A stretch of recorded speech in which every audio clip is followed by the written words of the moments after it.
PSSI mengadakan penyeleksian pemain timnas usia 19 di Kota Palembang. Penjaringan pemain U19 ini merupakan program PSSI untuk mencari pemain di penjuru kota di Indonesia.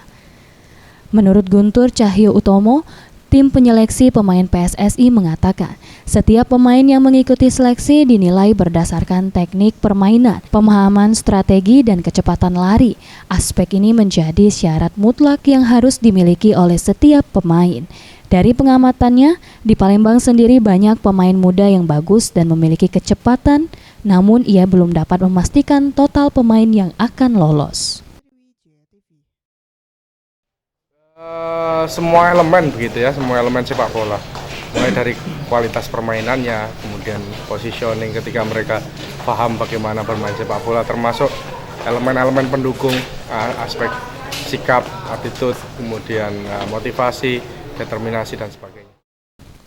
Dari penyeleksian ini nantinya seluruh pemain yang terkumpul dari berbagai kota akan diseleksi kembali di Jakarta dan langsung ditentukan oleh pelatih tim